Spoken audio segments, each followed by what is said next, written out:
Pandemi COVID-19 global masih belum berakhir dan masih membayangi.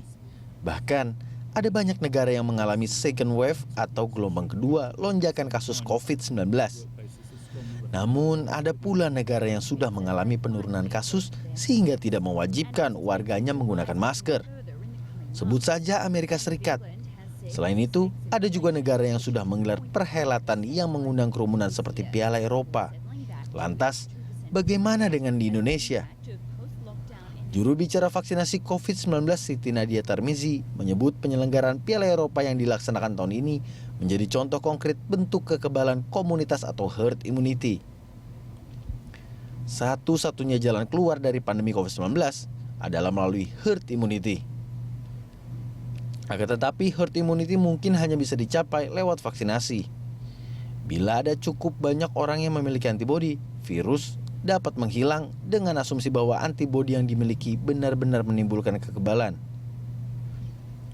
Dengan cakupan vaksinasi yang sudah mencapai 90% atau minimal 70% menurut penelitian telah mampu menekan penyebaran virus. Sementara itu, saat ini cakupan vaksinasi di Indonesia masih sangat rendah, yakni 7% dari total target 181,5 juta warga yang divaksin. Oleh karena itu, kekebalan komunitas di Indonesia pun belum terbentuk sehingga warga harus terus menerapkan protokol kesehatan. Tim Liputan, Berita 1. Pemirsa, sudah banyak negara yang melonggarkan aturan terkait pandemi COVID-19, mulai dari membebaskan masker hingga penyelenggaraan perhelatan yang mengundang kerumunan penonton. Lalu bagaimana dengan Indonesia? Kapan kita bisa seperti mereka? Untuk membahasnya sudah bergabung bersama kita tentunya juru bicara vaksinasi dari Kementerian Kesehatan Ibu Siti Nadia Tarmizi serta Dewan Pakar Ikatan Ahli Kesehatan Masyarakat Indonesia atau IAKMI, Bapak Hermawan Saputra. Terima kasih Bu Nadia dan juga Pak Hermawan telah bergabung bersama kami dalam Lunch Talk. Ini kalau melihat seperti Hungaria yang saat ini sedang ada pertunjukan atau Piala Eropa 2020 ini kita tentunya pingin juga seperti itu ya, mengadakan nonton bola rame-rame lalu bebas dari menggunakan masker. Kemudian kita melihat kondisi Jakarta saat ini nampaknya itu jauh susah sekali dapatnya. Kira-kira kapan kita bisa seperti mereka? Itulah pertanyaannya. Nah, Bu Nadia, kalau melihat dari negara-negara lain mereka bisa seperti itu, kalau kita tanya Indonesia kapan, menurut Anda seperti apa, Bu Nadia?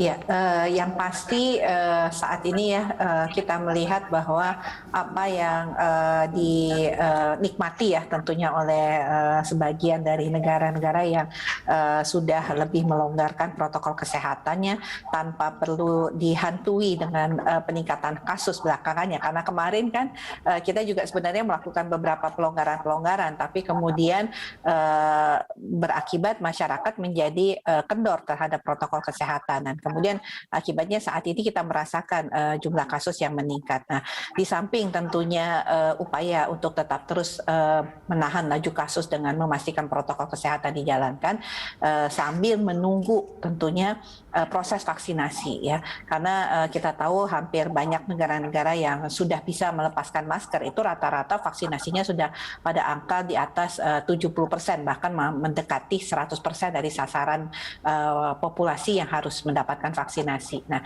jadi tentunya ini perjalanan yang panjang dan harus kita tekadkan untuk bisa kita kejar ya sampai dengan akhir tahun ini untuk kita bisa mendapatkan setidaknya 90% sasaran kita itu sudah mendapatkan vaksinasi dosis pertama ya. Okay.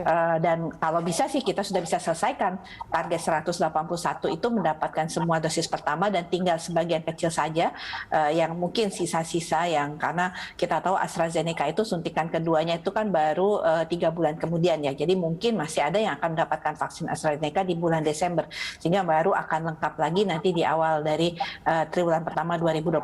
Tapi kalau kemudian 181,5 juta itu sudah mendapatkan vaksinasi dosis pertama dan sebagian besar itu sudah mendapatkan lengkap dosis keduanya, maka kita juga akan mengalami kondisi yang sama seperti yang dialami banyak negara dengan sudah mulai dengan suatu kondisi yang saya rasa sih kita bisa sebut sebagai kebiasaan baru atau new normal. Oke, artinya keberhasilan beberapa negara yang saat ini sudah mulai longgar dari bisa katakan protokol kesehatan ini karena memang herd immunity yang sudah terbangun. Bisa dibilang seperti itu ya berarti Bu Nadia ya? Ya, jadi kita tahu beberapa analisa dari para epidemiolog itu kalau kita mencapai setidaknya 70 atau 80% dari sasaran vaksinasi, maka setidaknya kita bisa mengerem laju penularan atau yang kita sebut sebagai reproductive number itu. Tapi kalau kita betul-betul ingin mendapatkan kekebalan kelompok, itu 70% daripada penduduk itu memang harus mendapatkan vaksinasi. Artinya 181 kasus itu harus kita mau lakukan vaksinasi. Oke, sejauh ini Indonesia sendiri ini baru berapa persen Bu yang memang udah mungkin udah selesai tahap keduanya? Kalau sampai saat ini baru 12,5 juta yang orang yang mendapatkan dosis penyuntikan sampai dengan dosis kedua ya. Artinya kalau kita melihat ini baru kurang lebih 8% ya dari target 181,5. Tapi kalau yang mendapatkan dosis pertama itu sudah 24 juta dosis ya. Artinya sudah lebih dari 10% yang mendapatkan vaksinasi dosis pertama ini. Oke, ya ini kita memang harus ngebut ya, di mana di beberapa negara sudah 70 atau 80, kita masih 8. Ini nolnya masih gelinding ibaratnya kita seperti itu. Tapi kita harus tetap semangat optimis seperti itulah. Saya ke Pak Hermawan. Pak Hermawan, ini kita balik lagi. Kita pingin seperti negara-negara yang memang sudah sukses bebas dari COVID-19 meskipun masih tetap menerapkan protokol kesehatan. Nah, jika kita mau melihat saat kondisi Jakarta saat ini, Anda melihat kira-kira kapan kita bisa seperti mereka? Ini introduksi yang menarik ya dari Mbak Elisa tadi, mengaitkan dengan dinamika dan juga kompetisi Eropa terkait dengan football saat ini ya. Tetapi memang itu sebuah contoh sukses yang bagus di negara-negara Eropa. Kalau kita ingat tahun yang lalu, persis April, Mei, Juni, itu negara-negara yang ada di zona Eropa sekarang ini babak belur, terutama Spanyol, Italia, beranjak ke Inggris, Jerman, bahkan ke Eropa Tengah, ya, beranjak ke Swedia dan Hungaria. Dan mereka itu tadinya rata-rata itu menjadi negara yang begitu terpuruk. Nah, sekarang semuanya ikut Piala Eropa gitu ya, UEFA Cup. Dan yang menjadi menarik, negara-negara itu memang terpenuhi secara vaksinasi saat ini. Karena hampir semua produsen utama itu ada di Eropa ya, misalnya AstraZeneca, Pfizer, Moderna, Sputnik, dan lain-lain begitu, termasuk Janssen. Tetapi Mbak Elisa, perlu saya tekankan bahwa tidak persis single faktor terkait dengan vaksin di Eropa. Ada kebijakan yang radikal, terutama memutus mata rantai COVID, mereka melakukan lockdown ketat. Hampir semua negara yang saya sebutkan tadi. Memang ini adalah cara yang menjadi kisah sukses. Sama halnya di Australia juga. Di Australia walaupun negara ini tidak kita lihat hingar-bingarnya, tetapi sebenarnya di dalam negara mereka begitu bebas dan terbuka karena kasus terkendali. Kuncinya bagaimana mengendalikan kasus. Kita sebagai negara yang besar juga sangat berkeinginan untuk mengendalikan kasus, tetapi kita tidak memiliki kebijakan memutus mata rantai COVID. Nah, vaksin itu adalah komplement atau pelengkap dari sebuah kendali kasus yang mewabah. Maka tujuan utama kita sebenarnya di tahap awal adalah memutus mata rantai COVID. Nah, kita belum sanggup mengendalikan atau memutus mata rantai, sekaligus kita belum sanggup memenuhi kebutuhan vaksinasi kita. Sebenarnya di sini tantangan. Jadi kalau Mbak Elisa bertanya, kapan kita bisa seperti negara-negara itu, kapan Indonesia bisa menerapkan lockdown? Itu dulu pertanyaannya, karena itu yang memutus mata rantai. Kalau tidak, maka memang vaksin juga masih menjadi harapan, tetapi juga masih jauh untuk mewujudkan herd immunity untuk kita, Mbak Elisa. Oke. Pak Hermawan, kita juga lihat ya, kemarin di akhir 2020 ini hampir sama, kita lihat Amerika menjadi negara yang memang cukup parah juga di COVID-19. Tapi saat ini mereka sudah bisa, dikatakan sudah bisa membuka maskernya, agak longgar dalam membuka maskernya. Nah, apakah memang tadi faktor kebijakan juga kah yang memang akhirnya membuat Amerika bisa selonggar itu? Karena kita tahu Joe Biden juga mengatakan dan cukup concern dengan COVID-19 ini. Anda melihat seperti itu kah? Iya, betul sekali. Kebijakan itu tidak melulu berkaitan dengan kendali perilaku, tetapi kebijakan yang paling mendasar adalah testing, tracing, dan treatment. Kalau menyebut Amerika, kasus kumulatif temuan mereka itu 30 juta lebih, dengan testing lebih dari 150 juta, hampir 200 juta dari 330-an penduduk Amerika. Dan mereka melakukan luar biasa upaya yang sifatnya penemuan kasus secara cepat sehingga terisolasi juga dengan cepat. Nah, membayangkan Amerika mampu mencapai temuan kasus 30 juta itu hanya berlangsung pada waktu setahun sebenarnya. Nah, sekarang kita udah 15 bulan lebih. Jadi bahkan tidak sampai setahun, seingat saya itu Amerika antara 10 hingga 11 bulan mereka melakukan active case finding namanya. Jadi upaya menemukan kasus secara cepat besar-besaran. Memang akan banyak orang yang terdata mengidap COVID atau terkonfirmasi, tetapi dengan begitu juga mereka mampu menekan mortality rate dan pada akhirnya sekarang ditopang dengan vaksin yang masif. Ada 4 paling tidak produk utama vaksin yang masuk ke Amerika, dan memang Amerika sudah hampir 50% tervaksinasi. Itu sebab mereka juga melakukan relaksasi. Tetapi kombinasi itu tidak dimiliki oleh Indonesia. Ini juga yang kita dorong agar pemerintah kita mau melakukan penguatan testing tracing di satu sisi, vaksin tetap juga menjadi salah satu, tetapi semua berawal dari kebijakan ini juga, Mbak Reza. Baik, baik. Oke, kita akan lanjutkan perbincangan ini Pak Hermawan dan juga Ibu Nadia. Usai jeda, tetaplah bersama kami dalam Lunch Talk pemirsa.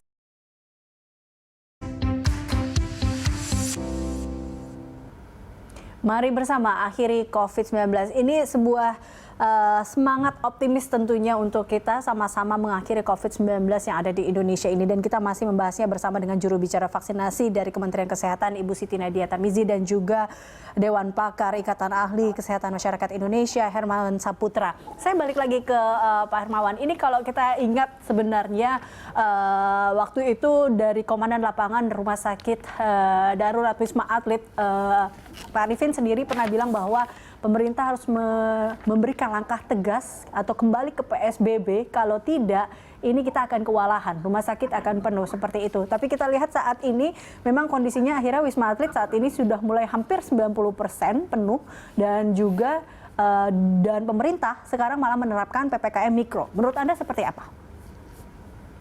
Iya, memang kalau bertanya kepada orang-orang kesehatan, apakah mereka tenaga kesehatan yang di rumah sakit, apakah mereka seorang epidemiologis, apakah mereka seorang ahli kesehatan masyarakat, atau bahkan ahli kebijakan kesehatan, rasa-rasanya semua satu perspektif ya, bahwa hulu persoalan kita adalah kedaruratan kesehatan, maka tugas kita adalah memutus mata rantai COVID.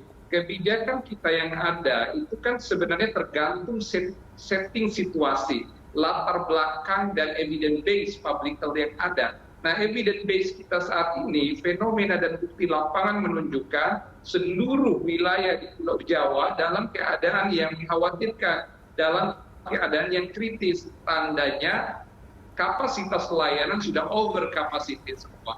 Lebih dari 60% untuk wabah, okupansi rate itu sebenarnya udah alarm merah, apalagi lebih dari 80% itu sudah stagnan, karena tidak mungkin okupansi rate di rumah sakit itu 100%, Mbak Riza, karena tandanya kalau 100% tidak ada kualitas dan efisiensi pelayanan. Karena di situ juga ada yang disebut dengan average length of stay, bed turnover interval, tidak hanya berkaitan okupansi rate. Jadi kalau sudah rata-rata seperti itu datanya, kita ini sudah nggak bisa mentoleransi lagi. Harus ada langkah memang extraordinary dan radikal, dan tentu saja ya tujuan kita kan memutus mata rantai COVID.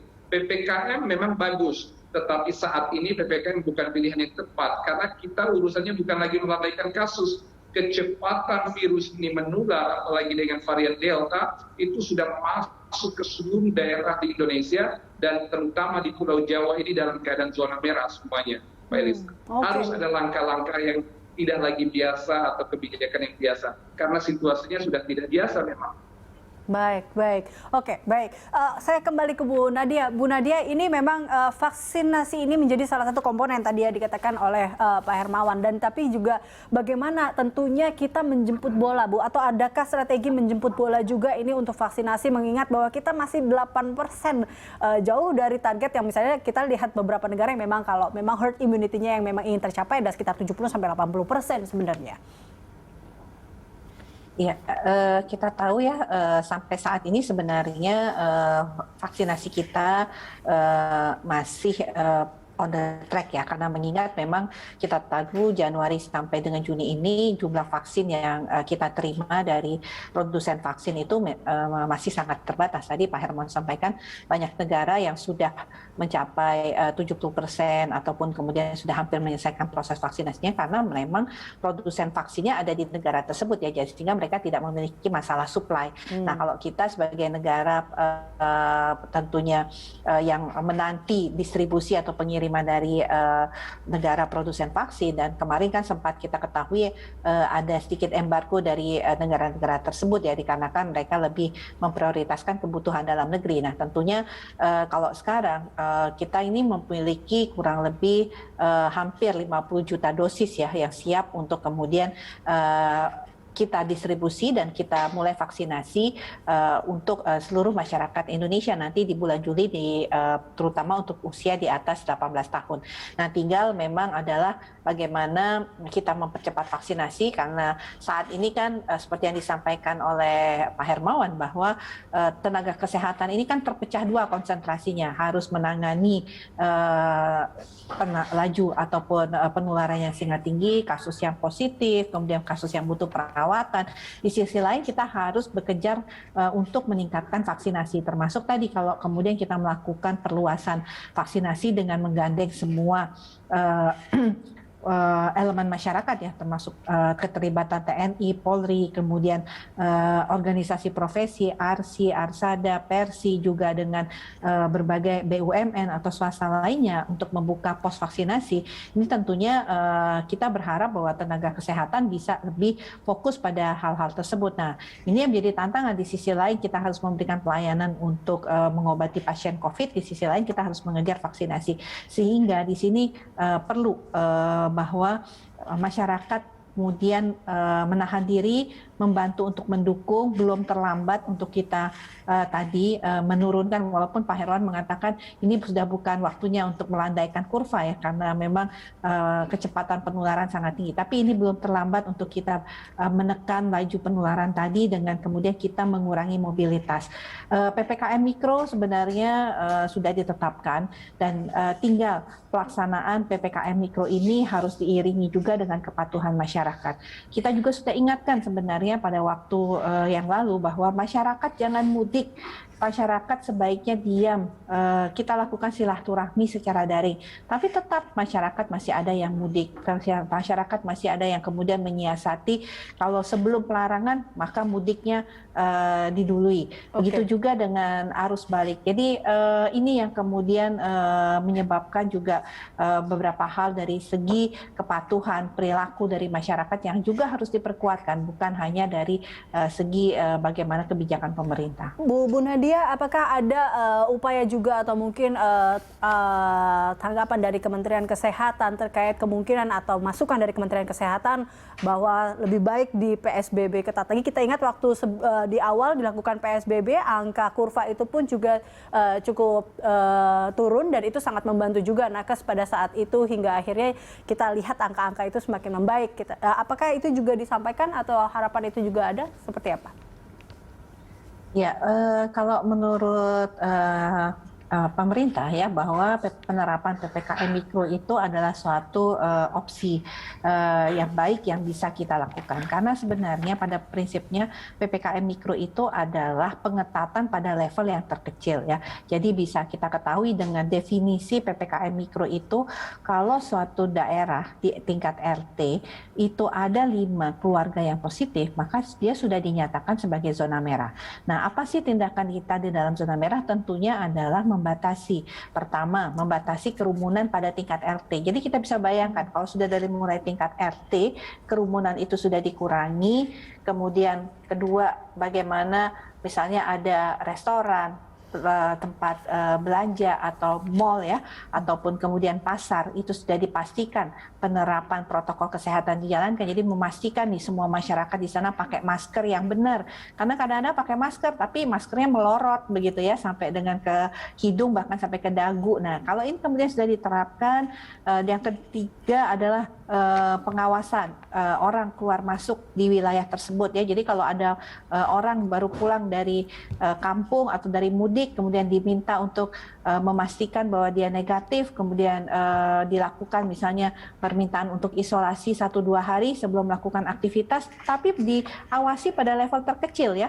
Jadi akan sangat tentunya melokalisir. Nah, kedua, kalau kemudian berikutnya kalau ada kasus positif, itu akan mudah juga untuk melakukan pelacakan kasus kontaknya di daerah tersebut, memastikan orang tersebut melakukan isolasi mandiri, didukung oleh masyarakat untuk mensuplai tadi ya, bagaimana kebutuhan hariannya itu bisa dibantu sehingga dipastikan dia tidak berjalan-jalan atau kemudian melakukan aktivitas di luar dari rumahnya. Ya, ini hal-hal yang seperti ini yang sebenarnya kita inginkan dari PPKM Mikro, karena bukan berarti kalau di dalam suatu RW seluruh RT-nya itu adalah merah. Bisa saja ada RT-RT tertentu yang mereka sudah menjalankan dengan baik dan menjaga tentunya kondisi wilayahnya, dan ini ya artinya aktivitas itu masih bisa dilakukan tapi dengan kondisi terbatas. Termasuk juga aktivitas di tempat ibadah itu juga bisa dilakukan restriksi-restriksi terkait dengan zona-zona tadi. Oke, berarti artinya pengawasan dan sinergi juga sampai akhirnya ke level RT dan RW ini juga harus diperketat seperti itu ya Bu Nadia ya. Baik, kita masih memiliki satu segmen terakhir Bu Nadia dan juga Pak Hermawan. Usai jeda pemirsa tetaplah bersama kami dalam Lunch Talk.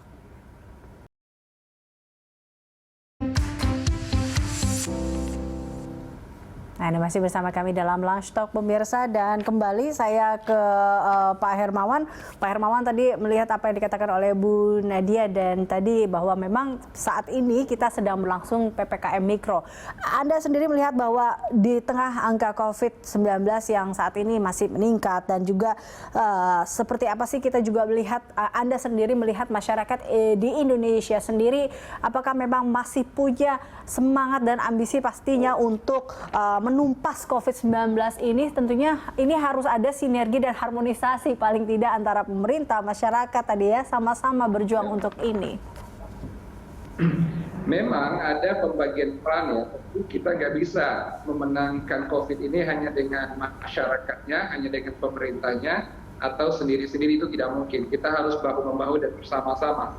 Tetapi saya perlu mengingatkan bahwa setting situasi ya tadi. Dulu ketika kita terjadi stagnasi di rumah sakit bulan Januari, Februari 2021 yang lalu, dengan adanya PPKM juga yang dilaksanakan itu mampu melandaikan kasus. Makanya okupansi rate rumah sakit itu turun.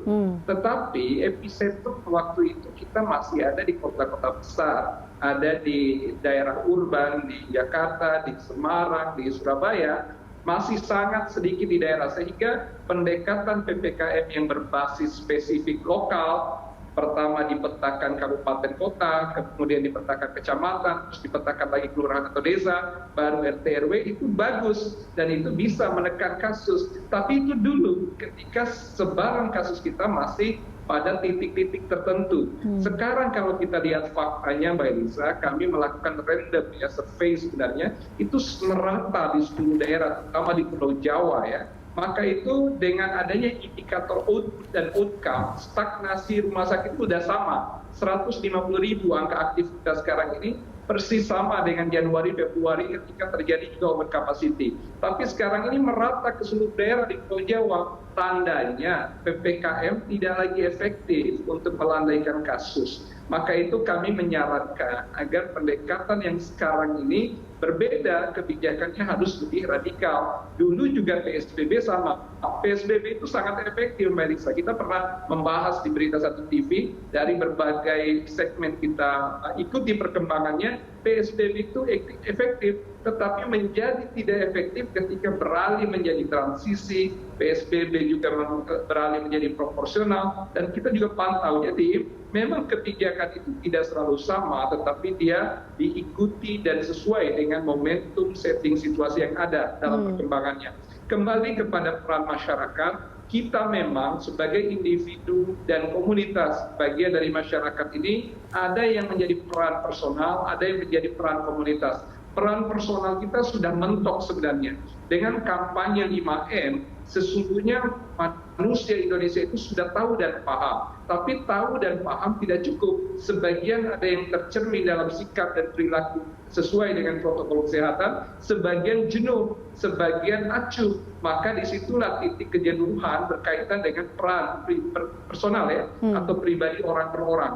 Nah, yang patut kita tumbuhkan dan kembangkan sekarang ini sebenarnya peran komunitas, peran kelompok di dalam masyarakat. Contoh, andai RT atau RW bersama tokoh agama, tokoh masyarakat melakukan inisiatif secara komunitas, menyediakan ruang-ruang isolasi mandiri, menganjur dan mengawasi masyarakat terhadap protokol kesehatan, sekaligus melokalisir keadaan bila ada kasus yang ditemukan, itu sangat membantu. Anggaplah satu RT menyiapkan satu ruang isolasi mandiri untuk warganya yang tidak bergejala atau yang bergejala ringan, itu dijauhkan dari kontak langsung keluarganya, dilindungi dari kontaminasi warganya, tapi juga dipenuhi kebutuhan masyarakat tersebut sehingga kepedulian sosial terbentuk. Nah, ini baru contoh, dan kita kali ada 514 kabupaten kota, dan setiap kota ini kalau ada 10 kecamatan saja berarti ada 5.140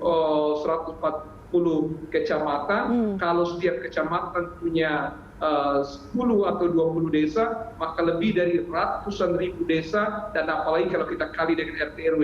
Bayangkan betapa banyak ruang-ruang isolasi mandiri yang bisa kita siapkan dan gerakan, dan dengan sendirinya itu terlandai. Tetapi itu peran masyarakat, peran pemerintah, buktikan bahwa testing, tracing, dan treatment kita optimal. Nah, treatment ini yang kita bicarakan dengan ruang isolasi dibantu oleh masyarakat dengan community empowerment, tetapi testing tidak bisa tergantikan, tracing tidak bisa tergantikan. Itu peran aparatur, peran pemerintah, dan ini yang harus kita terus kuatkan. Mbak Eliza.